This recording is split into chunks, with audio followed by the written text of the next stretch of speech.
안녕하세요. 저는 카카오에서 그래프DB 팀에서 일하고 있는 개발자 윤도영이라고 하고요. 여기서 아파치 프로젝트들은 다들 익숙하시잖아요. 근데 아파치 S2 그래프라는 인큐베이팅 프로젝트가 있다는 걸 아시는 분 계시나요? 네, 아마도 없으실 거라고 생각을 하고요. 저는 카카오에서 만든 그래프DB S2 그래프라는 걸 아파치 재단에 도네이션 했고, 그래서 지금은 듣보잡 인큐베이팅 프로젝트를 운영하고 있는 윤도영이라고 하고요. 제목만 보고 무슨 내용을 할지 사실 감이 안 오시죠? 제가 제목을 잘못 지어서 그렇고요. 네, 제목을 사실은 이렇게 제가 프레젠테이션을 돌려막기 하다가 이렇게 잘못 나가게 되었고, 실제로 하고 싶었던 얘기는 데이터 엔지니어, 그러니까 카카오에서 데이터 엔지니어로서 제가 고민했던 부분과 저희 팀이 사실은 전사의 데이터를 다 다루면서 고민했던 부분, 그리고 그 고민을 어떻게 풀었는지에 대한 공유하는 자리를 가지고 싶었어요. 저희 팀에서는 데이터를 수집하고 가공하고 또 머신러닝 모델을 만들고, 그 만든 머신러닝 모델로 서비스의 A/B 테스트 API를 제공을 하고, 그리고 최종적으로는 A/B 테스트 결과가 매트릭이 어땠다, 이런 결과까지 내주는 일련의 데이터 파이프라인을 운영을 하고 있고요. 그 중심에 아파치 S2 그래프와 GraphQL. 사실 오늘 이 자리에 서게 된 거는 GraphQL을 드디어 아파치 S2 그래프가 서포트하게 됐다라는 자랑을 하려고 나왔는데, 아마도 친숙하신 분이 별로 없어서 호응이 없을 것 같아요. 그래도 최대한 덜 지루하시게 빠르게 넘어가 보도록 하겠습니다. 그래서 보통 회사에서 데이터라고 얘기를 하면은 5만 가지 데이터를 다 얘기해요. 누구는 막 개인 정보가 섞여 있는 데이터를 얘기하고요. 누구는 서버의 어플리케이션 로그를 얘기하고요. 모니터링 같은 거를 위해서요. 근데 저희가 관심 있는 데이터는 딱 요거예요. 나머지는 관심도 없어요. 개인 정보가 붙어 있는 데이터는 아예 취급도 안 하고 관심도 없고 별로 필요도 없어요. 그리고 서버가 제네레이트하는 데이터도 여전히 관심이 없어요. 별로 가치가 없다고 느끼는 거죠. 그건 이견이 있을 수 있을 것 같습니다. 어쨌든 저희가 정의하는 데이터는 크게 두 종류로 나눌 수 있고요. 첫 번째 종류는 메타데이터, 그리고 두 번째 종류는 사용자 활동 데이터. 사용자 활동 데이터 같은 경우는 보통 클릭 로그라고 많이 불리죠. 누가 어디에서 뭐를 했다라는 로그, 흔히들 말하는 로그를 얘기를 하고요. 저희가 관심 있는 거는 사용자의 활동에 좀 더 관심이 있어요. 왜 그러냐면은 사용자 활동은 날이 지나면 지날수록, 또 사용자가 늘면 늘수록 계속 익스포넨셜하게 증가를 하게 되잖아요. 그거에 반면에 메타데이터인 제가 예시로 저런 것들을 들어놨는데, 뉴스 기사라든지 음악이라든지 영화라든지 이런 키워드, 다큐먼트, 어떤 아이템, 이런 것들은 사실은 저희가 서비스하는 종류들이 제한적이기 때문에 익스포넨셜하게 증가하진 않아요. 그래서 메타데이터와 사용자 활동 데이터가 있다. 이렇게 두 가지만 얘기를 하겠다라고 먼저 말씀을 드리는 거였고요. 그 두 가지를 왜 말씀드렸냐면요, 바로 뒷장에 나올 텐데요. 보통 RD 릴레이셔널 데이터베이스 많이 쓰시잖아요. 거기에서는 데이터가 모든 게 다 그냥 테이블이고, 모든 게 로우고, 모든 게 컬럼이잖아요. 그걸로 추상화가 되는데, 저희 팀에서 다루는 데이터들, 그리고 저희가 앞에서 정의한 데이터들은 프로퍼티 그래프 모델이라는 추상화 모델을 사용을 해서 추상화를 하게 돼요. 그래서 그래프DB를 많이 보신 분들은 이 단어가 너무 익숙하시겠지만 별로 중요한 거 아니고요. 그냥 딱 한 가지만 말씀을 드리면은, 모든 데이터는 벌텍스 아니면 엣지예요. 그리고 그래프라는 거는 벌텍스와 엣지의 셋이다 라는 걸 말씀을 드릴 거였고, 이름이 왜 프로퍼티 그래프냐라고 하면은, 저기 오른쪽 그림에 네임 조시하고 에이지 32 이렇게 어떤 부가적인 맵이 4번 벌텍스에 붙어 있는 걸 보실 수 있는데요. 그렇게 어떤 프로퍼티를 키 밸류 페어를 벌텍스든 엣지든 저장을 할 수 있다라고 해서 프로퍼티 그래프 모델이라고 해요. 이거에 대해서는 저도 자세히 모르고, 근데 저희 데이터가 이 모델로 추상화하는데 굉장히 맞았다. 그래서 그래프DB 쪽으로 관심을 갖게 됐고, 이걸 쭉 진행을 하게 됐어요. 그래서 저희가 로그를 어떻게 추상화하는지에 대해서 설명을 드렸고요.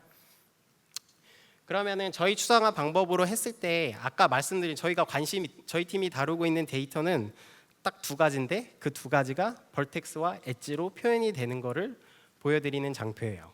뭐 제가 뭐 일일이 하나씩 다 말씀드릴 필요는 없을 것 같고, 네, 뭐 그냥 영어로만 바꾼 거예요. 그리고 왼쪽이 로지컬한 데이터, 오른쪽이 피지컬한 레프리젠테이션인데, 네, 메타데이터 같은 경우에는 벌텍스로, 이 벌텍스는 밑에 보시면 사용자 활동 엣지에서 나타나는, 제가 노란색으로 하이라이트를 해놨는데요.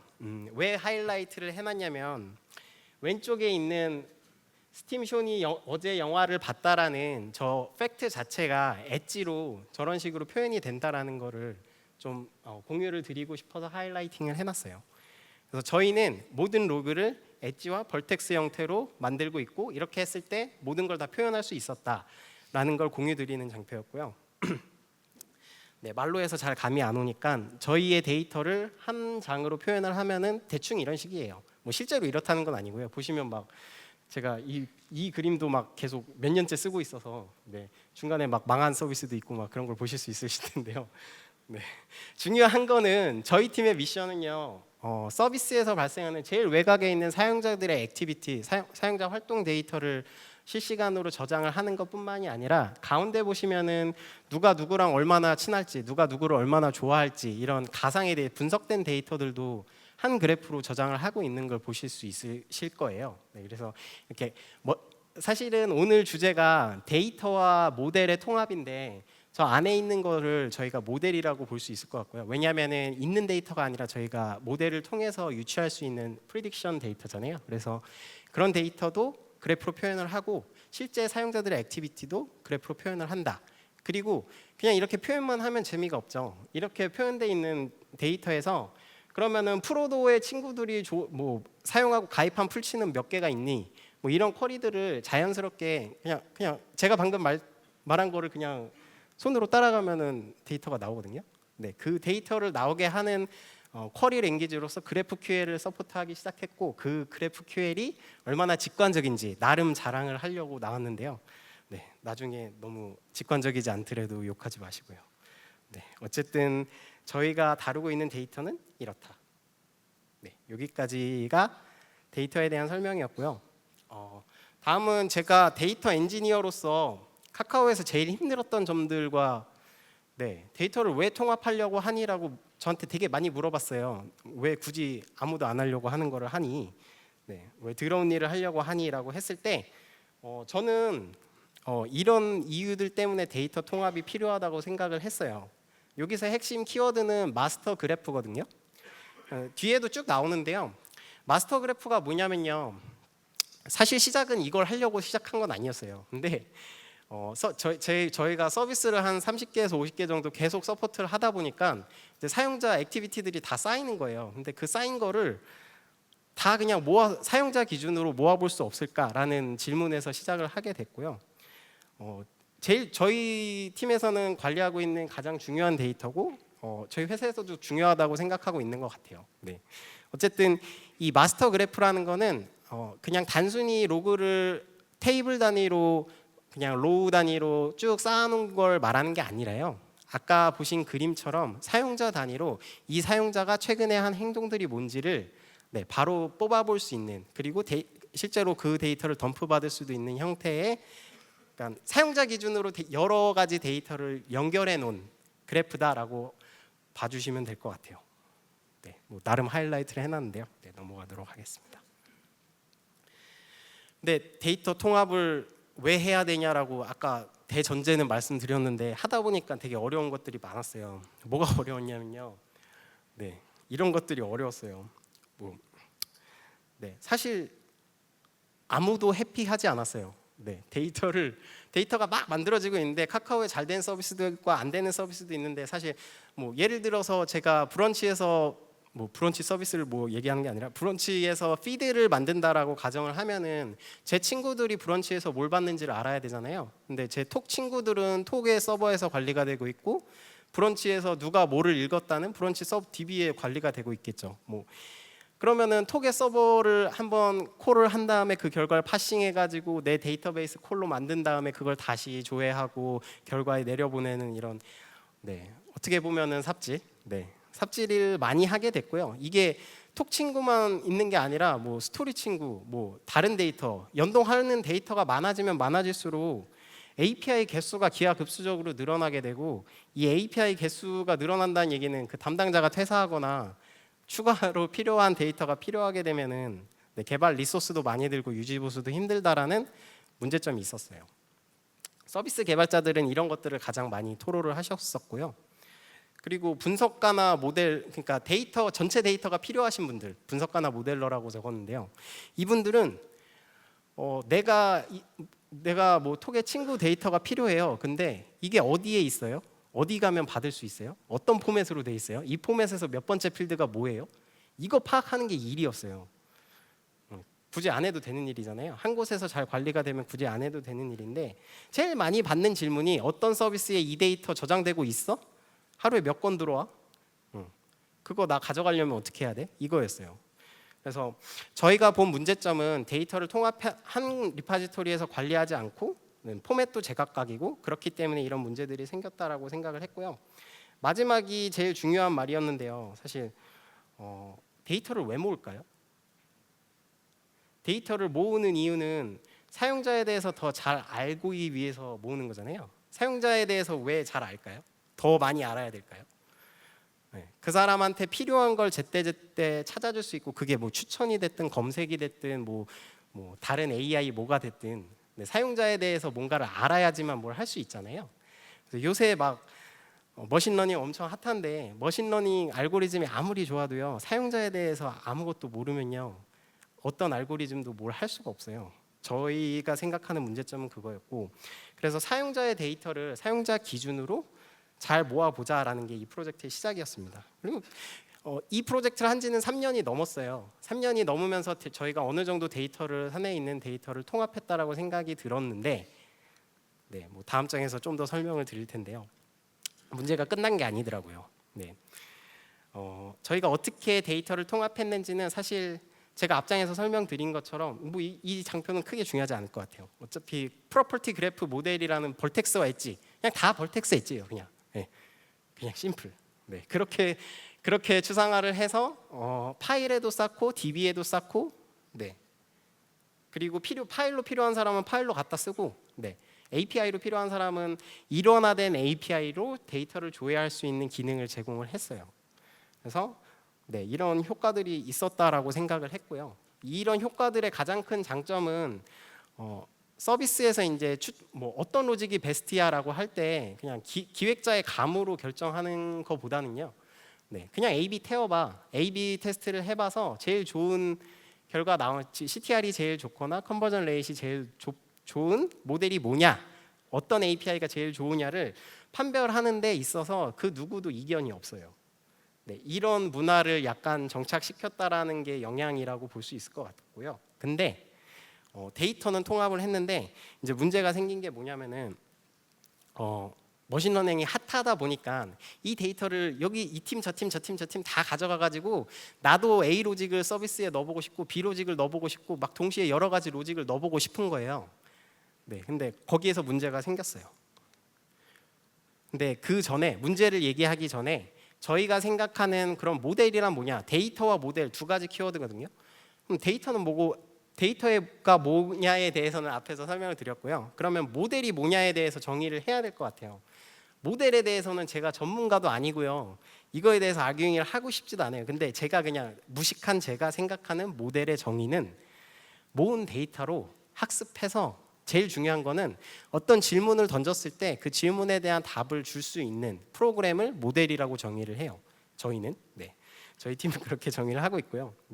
그 이그젬플로는 뭐 다들 뭐 머신러닝 하면 엄청 많은 예제들이 있잖아요. 근데 뭐 각 사용자가 광고를 얼마나 좋아할지, 뭐 광고 랭킹이 되겠죠. 또는 사용자가 좋아할 만한 뭐 영화가 뭔지, 뭐 이모티콘을 뭘 이 사람한테 보여주면 좋을지, 이런 것들은 이런 것들에 쓰일 수 있는 것들이 모델이 되겠죠. 제가 앞서서 데이터는 통합이 됐는데 모델은 통합이 안 됐다라고 말씀을 드렸는데, 되게 다양한 문제들이 있었어요. 사실 거의 비슷해요. 데이터 통합을 해야 되는 이유와 거의 비슷하거든요. 근데 사실 저는 잘 몰랐어요. 이게 닥치기 전까지는 잘 몰랐었고, 제일 문제가 됐던 점은 뭐냐면요, 맨 마지막 줄인데요. 모델의 모든 입력을 다 넣고 그 결과를 다 데이터로 만든 다음에 그걸 데이터베이스에 로드를 해요. 라이트를 해요. 그러면은 방문하지 않을 사용자의 데이터도 결국에는 만드는 꼴이 되거든요. 이렇게 되면은 사실은 실시간성도 많이 떨어지고 일단은 비효율적이잖아요. 그 밑에 제가 숫자를 써놨는데 사용자가 뭐 1000만 명이고 각 1000만 명에 대한 추천셋을 100개씩 만든다라고 해요. 로직 하나가. 그러면은 DB에다가 라이트 해야 되는 요청이 10의 9승이 되겠죠. 네. 근데 처음에는 S2 그래프가 라이트 스루풋이 잘 나와서 그냥 이렇게 했어요. 별 생각 없이 뭐 저도 고민할 시간이 별로 없었으니까 이렇게 했는데 이렇게 하다 보니까 너무 비효율적인 거예요. 그래서 네, 다음 장에서 설명드리도록 하겠습니다. 결국에는 이 문제를 해결하기 위해서는 데이터베이스에서 제일 중요한 거는 일반화된 인터페이스로 모델의 전체 기능을 지원하는 게 제일 중요한 거고요. 저희가 생각하는 제일 중요한 점이었고 이거와 비슷한 사례는 사실 포스트그레스QL을 사용해 보신 분들이 있으시다면은 K-니어리스트 네이버 서치가 가능하잖아요. 쿼리로 그냥 가능하거든요. 네, 그거와 비슷한 기능이 추가됐다라고 보시면 될 것 같아요. 그래서 기존에는 모델에 모든 인풋을 다 집어넣고 그 결과를 데이터로 만들어서 엄청나게 많은 라이트를 발생을 했다라고 하면은 해결 방법은 DB에 그냥 모델 바이너리 파일을 임베딩을 하고요. 요청이 왔을 때 어디를 룩업하는 게 아니라 모델에서 계산을 한 결과를 실제 벌추얼한 엣지로 만들어서 리턴하게 되는 거죠. 네. 그래서 이렇게 돼서 가장 좋은 점은 뭐 뒤에서 차차 설명을 드릴 텐데요. 제가 한 가지 말씀드리고 싶었던 거는 서비스를 하려면은 사실은 뭐 모델이 비슷한 영화를 찾아주는 모델이라고 할게요. 그럼 비슷한 영화만 찾으면 서비스 API로 나갈 수가 없어요. 네. 이 사람이 본 영화와 비슷한 영화들이 그러면은 이 영화들이 이름은 뭐였는지, 아이디는 뭔지, 이미지는 뭔지, 썸네일은 뭔지 이런 것들 다 가져와야 되거든요. DB에서 가져와야 돼요. 근데 DB에서 가져오는 부분을 데이터라고 추상화를 했고 비슷한 영화를 찾아주는 것을 모델이라고 봤을 때 이 데이터와 모델 간에 왔다 갔다 하는 일이 굉장히 많아요. 네. 그 왔다 갔다 하는 일이 많은데 API가 이제 두 개로 나눠지게 되면은 모델 A, B, C, D 모델이 10개 생기면요 10개에 대한 대응을 해야 돼요. 이 개발자가 API 개발하는 사람이 10개에 대해서 개발을 해야 되는데 저희가 지향하는 점은 그러면 사실은 프레임워크를 쓰는 이유가 그거잖아요. 중복된 작업을 없애자라는 건데 네. 네. 나름 자랑을 하면은 S2 그래프에서 GraphQL을 통해서 데이터와 모델을 자유롭게 왔다 갔다 할 수 있는 쿼리 인터페이스를 제공한다라고 봐주시면 될 것 같습니다. 네, 그래서 이 해결함으로써 의의는 가장 큰 의의는 네, 쉽게 테스트할 수 있는 환경을 구축했다라고 봐주시면 될 것 같아요. 네, 그래서 이런 개념들을 저희가 어떤 사례로 적용을 했는지 공유를 드릴 거고요. 앞에서 말씀드렸지만 일단 정의는 다 공유를 드렸잖아요. 마스터 그래프와 모델, 데이터와 모델. 네, 이 두 가지를 좀 더 쉽게 설명을 드려볼게요. 네, 여기까지는. 네. 네, 사용자 기반 마스터 그래프는 보시는 바와 같이 저거는 제가 어떤 세 가지 행동을 했을 때 어떤 아이템을 클릭했고 퍼체스했고 어떤 검색어를 서치했을 때 저렇게 세 가지 엣지가 생기는 걸 비주얼라이즈 한 거예요. 제 기준으로 제 사용자 기준으로 이런 액티비티들이 시간 순으로 잘 쌓여 있다라고 하면은 이 사람에 대해서 더 많이 알 수 있지 않을까요? 어떤 걸 알 수 있을까요? 예를 들면은 제가 어떤 실제 카카오가 서비스하는 30에서 50까지 뭐 100까지 네. 여러 가지 서비스들 중에서 제가 어떤 서비스를 실제로 사용하는지 당연히 알 수 있겠죠. 네. 내가 어떤 거를 네, 클릭했는지를 다 저장을 해놓고 있기 때문에 어떤 서비스를 많이 사용하는지 또는 내가 기사를 뭐 10개를 봤어요. 그 기사가 다 정치 세션에 있었던 거예요. 네. 그런 데이터도 한 번에 뽑아볼 수 있고요. 제가 검색하는 검색어들이 보통 어떤 형태소를 많이 포함하고 있는지 이런 것들도 다 뽑을 수 있겠죠. 네. 그래서 저희가 표방하는 마스터 그래프라는 거는 저기 제가 레이블이 50개가 넘는다라고 말씀을 드렸는데 제가 음악을 들었다. 라는 게 하나의 액션 타입이 되는 거고요. 제가 어떤 영화를 봤다. 영화를 봤다라는 것도 어떤 액션의 타입이 되겠죠. 영화와 저 간의 액션 타입이 되는데 이런 액션 타입들이 50가지가 넘는 것들을 짬뽕해서 네, 다양한 액티비티들을 한 그래프로 만든 사용자 기준의 한 그래프로 만든 걸 마스터 그래프라고 얘기를 한다입니다.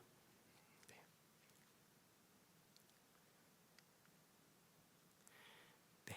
그러면은 전에 슬라이드에서는 실제로 HBase에 이런 식으로 저장이 되고요. 이렇게 저장된 데이터들은 네, 데일리 배치를 통해서 저 위에 있는 숫자와 같은 사이즈의 데이터가 매일 떨궈져요. 이게 사실은 사용자의 액티비티 그라운드 트루스거든요. 그러니까 이 사람이 뭐를 했다라는 액티비티들이 큐로 1000개씩 평균적으로 1000개씩 있다라고 보시면 돼요. 그러면 1000개의 이 사람의 활동을 알고 있으면 그 사람에 대해서 그만큼 알 수 있을 거잖아요. 네, 근데 여기서 표현하고 싶었던 거는 배치 프로세스를 하기 위해서 그냥 그래프 형태를 매트릭스로 변환한다. 로그 실제로는 처음에 설명드렸던 데이터가 매트릭스 형태로 변환이 되고 왜 매트릭스 형태로 변환이 되냐? 뒤에서 프로세싱, 머신러닝을 돌리기 편하게 하기 위해서 매트릭스로 변환을 해주는 과정을 ETL이라고 표현을 했어요. 네, 이 숫자는 뭐 공개를 해도 될 것 같아서 그냥 공개를 했는데요. 네, 그냥 데이터가 좀 많아요. 네, 더 많은데도 물론 많겠죠. 근데 저는 다녀본 회사 중에서는 이 데이터가 꽤 많은 수치였고, 그래서 ETL 하는 것도 사실 굉장히 스팍을 사용을 하는데 굉장히 네, 어려움들이 있고, 네, 꼼수들이 많이 있습니다. 네, 그리고 그런 어려운 과정을 통해서 네, 매트릭스를 만들어 놓으면요, 이 매트릭스를 여러 곳에서 가져다 써요. 네, 저희 팀만 쓰는 게 아니라 이게 필요한 데가 또 따로 있잖아요. 가져가서 쓰면 돼요. 네, 어쨌든 각 스텝별로 동일한 포맷에 동일한 디렉토리, 동일한 데이터 리파지토리에 이런 것들이 생기게 되고요. 이 각각의 스텝의 결과들을 뭐 내가 통계를 내겠다, 내가 모델을 빌딩하겠다라고 하면 가져가서 쓰면 되는 구조예요. 네, 그래서 저희 팀 자체로도 모델을 빌드하고 통계도 구하고 하는데 데이터 소스는 아까 말씀드린 마스터 그래프다라고 생각을 해주시면 될 것 같습니다. 네, 이렇게 마스터 그래프를 만들어 놓으면요, 이거를 API로 제공하기 위해서 그래프 DB에도 올리고요. 통계 같은 것들은 드루이드를 사용을 해서 제공을 하는데요. 제일 중요한 거는 적용 사례들은 뭐 크게 중요하지 않을 것 같고, 제일 중요한 거는 저 끝쪽에 박스인데요. 클라이언트는 GraphQL 서버하고만 통신을 해요. 그래서 어떤 데이터가 드루이드에서 가져오는 건지 모델에서 계산을 한 결과인지 또는 실제로 그래프DB에서 패치를 한 건지 이걸 몰라요. 모르지만 데이터가 있으면 가져올 수 있는 구조가 되고, 저희가 이렇게 구성을 하게 된 이유는 GraphQL 스펙 자체가 이런 여러 데이터 소스에 대한 리졸버를 갈아 끼울 수 있게 해놨어요. 그래서 저희는 그 표준화된 인터페이스를 준수하면서 네, 그 인터페이스에 레퍼런스 구현체들을 이렇게 끼워 넣는 식으로 구성을 하고 있고요. 네. 구성을 해서 뭐 하나의 예를 들어본 예인데요. 지금까지 너무 막 되게 드라이했잖아요. 그래서 예시를 한번 드려보면은 저 쿼리가 뭔 것 같으세요? 저게 이제 그런 요청이 엄청 많이 와요. 데이터를 모아놓으면요, 뭐 카카오 스토리를 사용하는 사용자 중에서 데상트 같은 키워드, 같은 키워드랑 비슷한 키워드를 많이 검색했고 성별을 추정할 수 있을 사람이 몇 명이나 되는지 막 요청이 와요. 그러면은 저희가 처음에 이거를 네, 하이브 쿼리로 하나하나씩 다 했었어요. 근데 그러다 보니까 당연히 ROI가 안 나오죠. 그래서 전체 마스터 그래프를 드루이드에 올리고요. 네, 뭐 여기 중간에 보시면은 데상트와 르꼬꼬를 익스텐즈 키워드 하는 부분이 있는데요. 그 부분은 비슷한 키워드라는 모델을 실제로 룩업하는 부분이에요. 그래서 제일 위에와 제일 밑에는 드루이드를 패치하고 중간에 있는 부분은 실제로는 GraphQL 모델 리졸버라는 걸 통해서 비슷한 키워드들을 키워드들의 피처들을 사용을 해서 만들어 놓은 모델의 질의를 해서 네, 비슷한 키워드들을 뽑고 그 비슷한 키워드들을 가져온 걸로 드루이드에 쿼리할 쿼리를 만드는 거예요. 그래서 이런 것들을 저 각각의 데이터가 드루이드에 있는지 어디에 있는지 알 필요 없이 그냥 나는 저런 조건만 입력하게 되면은 저런 조건, 저희는 타겟팅이라고 부르는데 저 커스텀한 타겟팅에 맞는 사람이 몇 명인지를 실시간으로 뽑아볼 수 있어요. 네. 네, 그 결과가 저희 툴에서 검색을 하면은 저런 식으로 되고요. 뭐 너무 작게 제가 캡처해서 안 보이시겠지만, 네, 아까 그 GraphQL 모델 리졸버의 리턴 값이 태그 클라우드로 저렇게 표현을 하면은 르꼬꼬랑 뭐였죠? 네, 어쨌든 스포츠웨어. 네. 이 캠페인의 목적은 스포츠웨어에 관심 있는 사람을 뽑는 거였어요. 근데 그 중에서도 뭐 르꼬꼬라는 브랜드에 좀 더 치우친 사람을 뽑기 위해서 이런 커스텀한 타겟팅을 할 수 있는 네, 이런 요청이 있었고 오른쪽을 보시면은 디멘전 선택에서 URL이란 게 있는데 이건 뭐냐면요. 왼쪽에 있는 조건을 만족하는 사람들이 그러면 어떤 URL을 많이 클릭하는지를 뽑아보는 거거든요. 이걸 왜 해야 되냐면은 제가 만약에 스포츠웨어라는 관심사를 만들고 싶은데 그 관심사가 제대로 뽑혔는지를 알고 싶잖아요. 즉 저 르꼬꼬랑 저기 타겟팅 조건 조회라고 표현된 저 조건이 내가 로지컬하게 표현하고자 하는 타겟 관심사를 잘 표현하는지를 보기 위해서 그러면 어떻게 해야 될까요? 그러면은 저 타겟팅 조건에 맞는 사람들이 뭘 많이 하는지를 보면 되잖아요. 그래서 저 조건에 맞는 사람들이 유별나게 많이 클릭해보는 URL은 이런 것들이다 라는 거를 확인해 볼 수 있어요. 그리고 이런 것들을 통해서 그러면 나는 20만 명의 모수를 뽑았고 이 사람한테 타겟팅 광고를 해야지 또는 타겟팅 푸시를 써야지 어떤 타겟팅 메시지를 보내야지 라고 하면은 이 조건을 저장하게 됩니다. 네, 이 조건을 저장하게 되면은 제공하는 것은 뭐 왼쪽은 저렇게 저장된 리스트들의 예시인데요. 보시면 알겠지만 저희 광고주들이 저렇게 사용을 하는 경우도 있고요. 뭐 어떤 미러리스 뚝딱이 뭐 카메라에 관심 있는 사람 이런 것들을 일반화하기는 힘들잖아요. 그래서 그때 요청이 있을 때마다 저희가 하이브 쿼리로 이걸 일일이 대응하는 게 아니라 마스터 그래프에 질의하는 형태로 이렇게 대응을 하고 있고 그렇게 만들어진 리스트가 지금은 1000개가 넘었어요. 그 1000개가 넘는 리스트들이 존재를 하고 오른쪽에 보시면은 사실 리스트 만드는 것까지는 만들 수 있는데 오른쪽에 보시면은 저 쿼리는 GraphQL 쿼리 예시인데요. 네, 아이디가 스팀쇼온 저인 사람이 만족하는 타겟팅 조건이 저 중에서 뭐냐를 리턴할 수 있는 API가 만들어져요. 네, 저것도 당연히 마스터 그래프에 질의를 해서 앞서 말씀드린 GraphQL의 S2 그래프 리졸버를 통해서 오른쪽과 같은 쿼리도 제공이 된다. 그래서 저희가 사실은 사내에서 장사하고 있는 것들은 사실 광고의 타겟팅이라든지 광고의 랭킹이라든지 이런 부분들도 다 이런 식으로 처리를 하고 있거든요. 그래서 공유를 드려봤고요.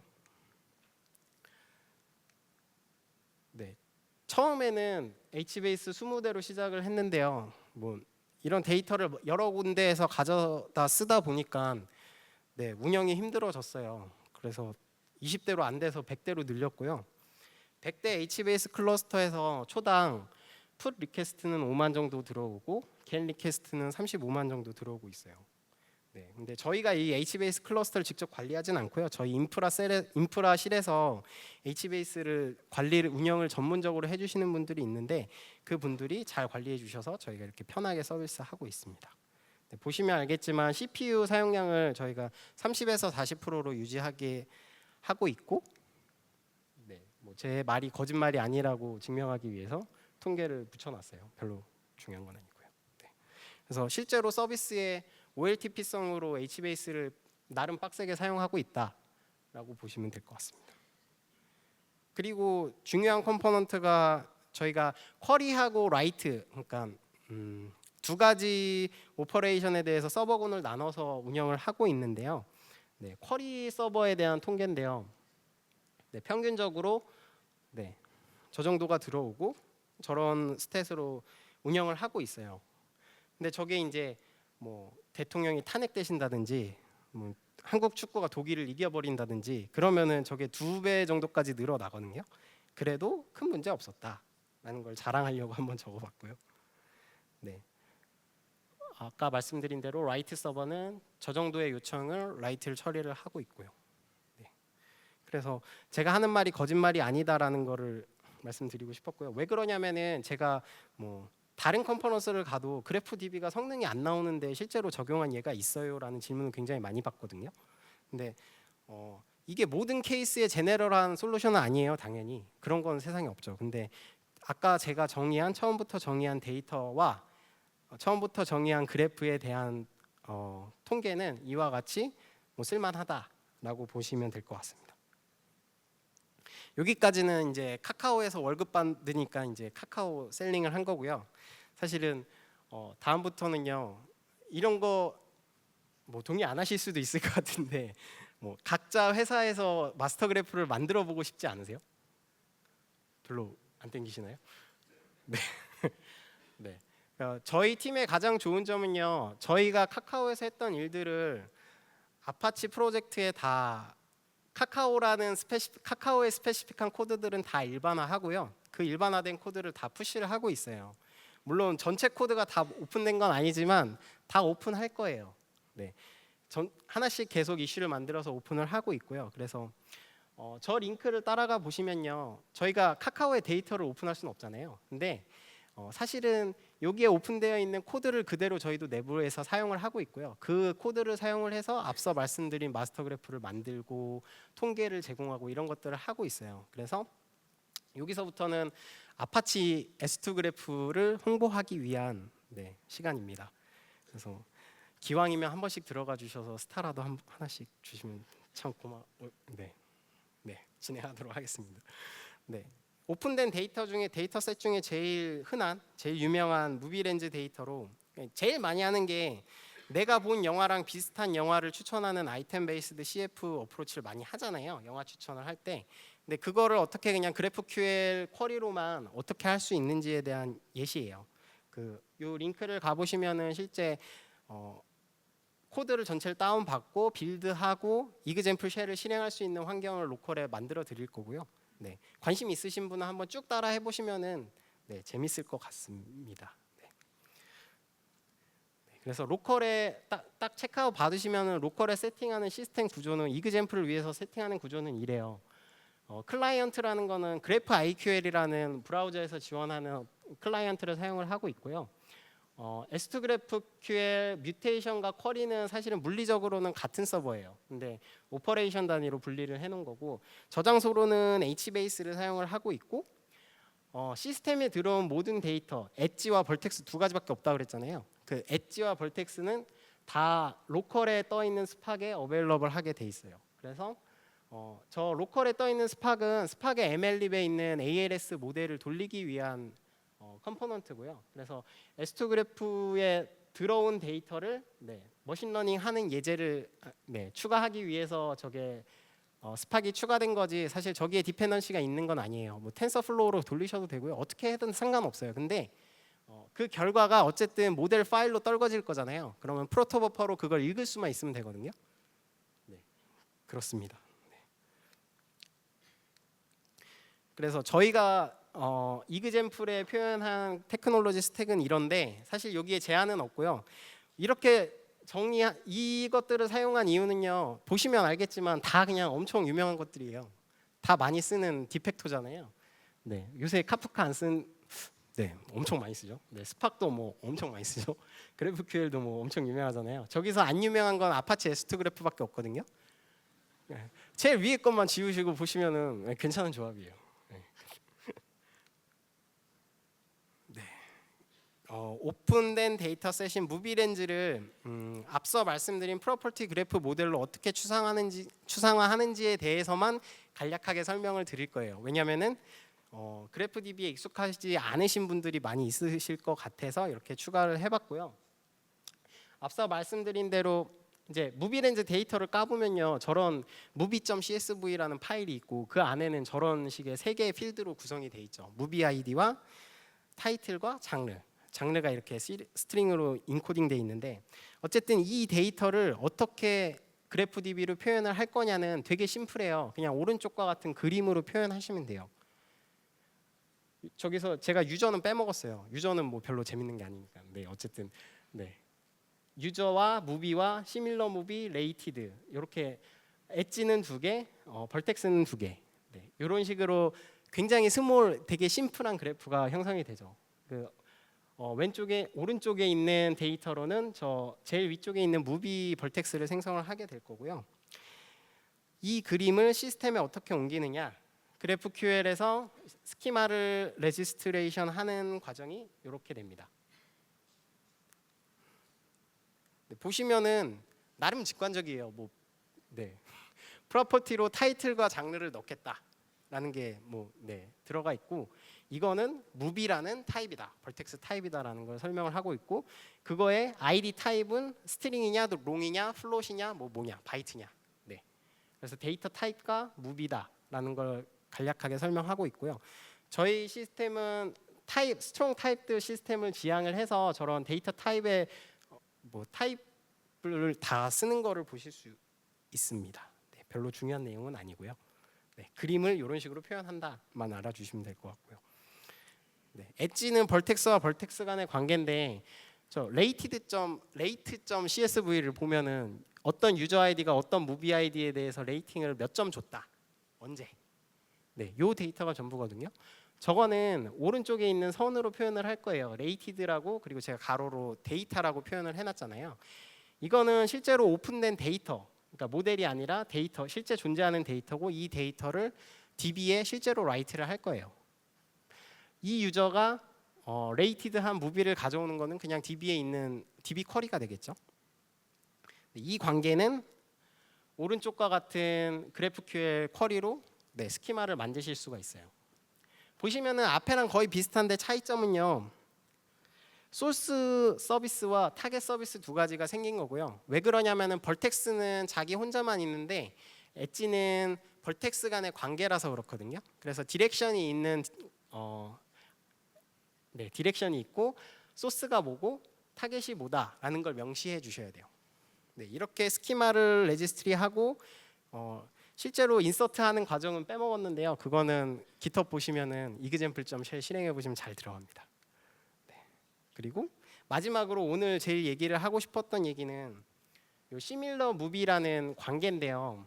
이건 사실 오픈된 데이터셋에 있진 않아요. 근데 앞서 말씀드린 레이티드라는 데이터를 학습해서, 아까 스팍의 ALS로 학습을 한다고 말씀드렸잖아요. 그 학습된 모델을 실제로 GraphQL 쿼리가 어떤 관계로 그 모델이 표현이 되는지를 미리 정의하는 부분이에요. 그래서 비슷한 관계를 정의하는 스키마를 만들어 놓고, 비슷한 영화를 어떤 영화 하나에 비슷한 게 뭐냐라고 물어봤을 때 모델이 이제 대답을 해줄 거잖아요. 예를 들면 토이스토리의 비슷한 무비는 1, 2, 3입니다 라고 모델이 결과를 내줄 텐데, 그 결과를 패치할 수 있는 관계를 시밀러 무비라는 저런 스키마로 등록을 하겠다라는 거고요. 사실 여기서 중요한 거는 실제 데이터가 아니라 모델에서 런타임 온 더 플라이로 계산을 한 결과다라는 것만 기억해 주시면 될 것 같아요. 실제로 하고 싶었던 얘기는 데이터 다 넣고, 사실 데이터 넣는 건 별로 재미없잖아요. 다 넣었을 때 어떤 쿼리를 할 수 있는지인데요. 저게 실제 GraphQL 쿼리고요. 저거는 example.shell에 다 있는 내용들이고, 저 쿼리를 한번 보시면은 GraphQL이 나름 직관적이다라는 걸 아실 수 있어요. 어떻게 아실 수 있냐면은, 제가 저 쿼리의 의미를 오른쪽에 적어봤어요. 사용자 1번이 레이티드한 무비 5개를 일단 가져오는 게, 저기 레이티드까지 리밋 5로 써 있는 저기까지가 네스팅돼 있는 구조잖아요. 그래서 유저 1번이 레이티드한 영화 5개를 가져오라는 게 저기 레이티드까지고요. 그러면은 이 사용자가 레이트한 무비들 각각에 대해서 타이틀을 알고 싶고, 그게 무슨 무비였는지 아이디만 보고 우리가 알 수가 없잖아요. 그래서 타이틀을 가져오는 부분이 있고, 더 중요한 거는 그 각각의 이 사람이 레이티드한 영화들과 비슷한 영화 5개를 가져와라 라는 부분이 이렇게 쭉 네스팅돼서 들어가게 돼 있어요. 그래서 의미는 오른쪽과 같고요. 제가 오른쪽에 빨간색으로 표현한 부분은 데이터를 패치하는 부분이고요. 파란색으로 표현한 부분은 모델의 질의를 하는 부분이고요. 네, 그렇습니다. 그래서 실제로는 제일 처음 데이터를 패치하고, 두 번째로는 모델의 그 질의를 하며 그 결과를 다시 데이터에 패치하는. 네, 그래서 아무도 납득 못했겠지만 데이터와 모델이 합쳐진다. 네, 이 세션의 제목이 그래서 이렇게 나오게 된 거고요. 네, 그래서 GraphQL 쿼리를 설명을 드렸고요. 네, 뭐 비슷한 쿼리예요. 근데 이번에는 뭐 이런 검색도 된다. 사실 엘라스틱 서치를 백엔드를 붙이면은 저런 검색도 되거든요. 그래서 장르가 코메드를 포함하면서 타이틀 필드에 1995라는 서브 스트링을 포함하고 있는 영화 5개를 서치를 하고요. 저거는 ES 리졸버를 통해서 일라스틱 서치에서 가져오게 돼요. 그러면은 그 각각의 영화들의 타이틀 역시 가져오고 장르 가져오고 역시 모델을 룩업해서 네, 시밀러한 무비들 5개씩을 가져오는 쿼리예요. 네, 오른쪽에 설명이 있고요. 네. 그 이걸 보면서 별로 직관적이지 않으신가요? 네. 네. 제가 드리고 싶었던 말은요. 저 시밀러 저 쿼리를 사용하는 클라이언트는요. 저 시밀러 무비가 모델에서 룩업을 하는지 뭐 드루이드에서 패치를 하는지 S2 그래프에서 패치를 하는지 몰라요. 그래서 클라이언트하고 저 API 데이터를 사용하는 쪽하고 저 데이터를 만든 쪽을 완전히 구분하고 싶었던 게 디자인 꼴이거든요. 그 완전히 구분해야 하는 이유는 A/B 테스트를 좀 더 편하게 하기 위해서였어요. 왜냐하면 A/B 테스트라는 거는 사용자가 내가 A 로직을 보고 있는지 B 로직을 보는지 몰라야 하는 거잖아요. 마찬가지로 저 시밀러 무비라는 거에 여러 가지 모델 A는 시밀러 무비 A, 뭐 모델 B는 시밀러 무비 B 이런 식으로 저 GraphQL 쿼리의 중간에 그 레이블만 바꿔가지고 네, 다른 모델을 실제로 패치를 해보고 그걸 노출해보고 어떤 모델이 제일 CTR이 높았는지 전환율이 높았는지를 측정해서 이 모델이 여기서는 제일 좋구나 라는 걸 판단할 수 있는 계기를 만들기 위해서 네, 클라이언트는 저걸 몰라야 한다라는 디자인 꼴이 있었어요. 네, 어쨌든 디자인 꼴은 이런 것 같은데 직관적이진 않은 것 같아요. 네. 그 썸머리를 하면은 네, 이런데요. 사실 방금 말씀드렸고요. 네, 데이터를 만드는 사람하고 데이터를 서빙하는 사람하고 둘이 얘기를 안 할 수 있게 하는 게 저희 프레임워크의 목적이고 그거를 그래프 DB에서 모델을 지원하면서 이뤘다라는 얘기를 오늘 그런 얘기로 오늘 발표를 마치도록 하겠습니다.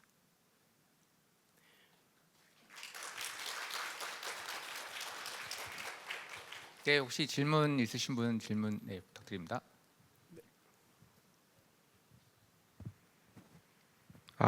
네, 먼저 발표 정말 잘 들었습니다. 저도 GraphQL 쪽을 저희가 뭐 도입을 할까 이런 거에 대해서 이제 검토를 하면서 이제 쿼리를 하는 그 GraphQL과 그리고 그 쿼리를 받을 수 있는 모델이 GraphDB 형태 그리고 더 나아가서는 저희는 이제 웹 서비스라는 업체인데요.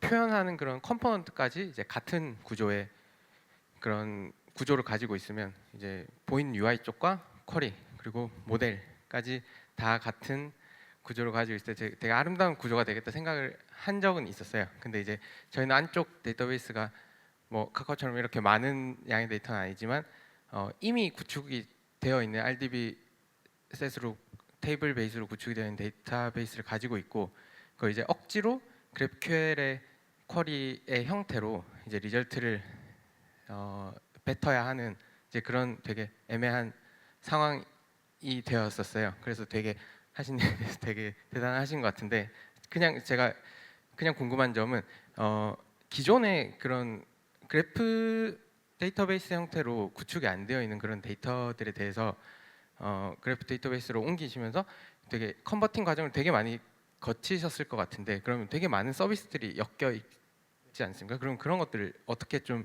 해결을 하셨는지 그걸 이제 뭐 좀 막 이렇게 찾아다니면서 부탁을 했는지 막 그런 것들에 대해서 되게 궁금합니다. 그런 점. 네,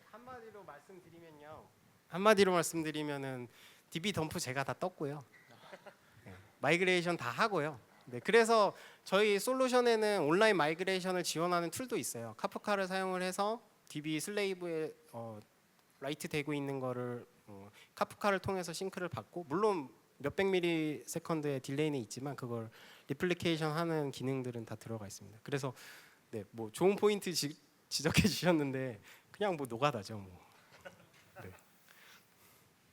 대답이 됐나요? 네, 시간 강사 두 분만 더 질문 받도록 하겠습니다.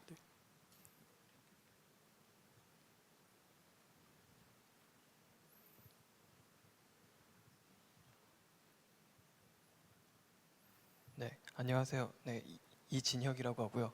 그 궁금한 게 이렇게 모델 어글링과 모델 서빙을 분리를 하면 사용하는 클라이언트 입장에서 모르는 게 장점일 수도 있지만 단점도 있잖아요. 네. 정말 비싼 쿼리를 막 남발하게 되는 혹시 그런 문제는 겪으신 적 없나요? 있습니다. 네, 있어가지고요. 저런 어떤 모델이 어떤 레이블을 지칭한다, 바인딩을 하는 거는 저희가 어드민에서 다 관리를 하고요. 네, 그래서 실제로는 서비스 개발자가 직접 하지는 않아요. 직접 하게끔 뚫어놨는데 아무도 무서워서 그러진 않고요. 저희가 스토어드 프로시저처럼 어드민의 템플릿을 뚫어놓고 그 바뀌는 부분만 갈아치우는 형태로 저희가 관리를 하고 있어요. 네, 감사합니다. 네, 네, 마지막 네. 질문 하나 받겠습니다. 혹시 질문? 네. 네, 안녕하세요. 저 아까 마스터 그래프를 다시 매트릭스화하는 부분에 대해서 궁금한 게 있는데요. 사실 머신러닝이나 이런 용도를 위해서 매트릭스화 하는데 매일 배치 작업을 위해서 하신다고 하셨는데 그때 소요되는 시간이 얼마나 걸리는지가 좀 궁금하고요. 그다음에 지금 마스터 그래프를 만들게 되면은 기존 뭐 로그나 이런 부분은 따로 관리를 하시는 건지 아니면은 이 마스터 그래프로 모든 게 다 한꺼번에 처리가 되는 건지 그 부분이 좀 궁금합니다. 일단은 처리 시간은요. 아까 매트릭스로 바꾸는 부분은 한두 시간 안에 끝나요. 왜 그러냐면은 HBase의 데이터가 저장이 돼 있기 때문에 HBase의 데이터를 저장하는 방식 자체가 타임스탬프 순으로 시간 순대로 저장이 돼 있고요. 그걸 덤프만 뜨면 되거든요. n개의 테이블을 덤프 떠서 머지하는 과정만 필요하기 때문에 실제로는 그 사용자 기준으로 연결하는, 사실은 연결이라고 표현하지만 그룹 바이겠죠. 네, 그룹 바이 해서 셋을 모으는 시간은 그렇게 많이 걸리진 않고요. 근데 그걸 통해서 이제 모델을 빌드한다든지 가공한다, 거기서 뭐 모든 데이터를 다 쓸 수는 없고요. 뭐 몇 명 이하가 반응한 URL은 뭐 빼라, 뭐 이런 개인정보 관련 이슈들이 많아요. 그래서 그런 것들 처리하는 데는 실제로 한 두세 시간 걸리고 있고요. 오히려 그런 쪽이 더 많이 걸리는 것 같고요.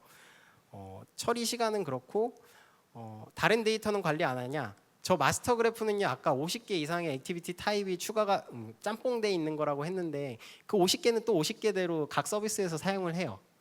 근데 저희가 내부적으로 저게 재밌어서 요 50개를 모아볼까라고 해서 모으고 이거를 필요한데 제공을 하는 거라서 사실은 50 플러스 1이라고 보시면 될 것 같아요. 그러니까 기존 그래프도 기존 데이터도 제공을 해야 되고, 머지 해놓은 데이터도 제공을 해야 되고.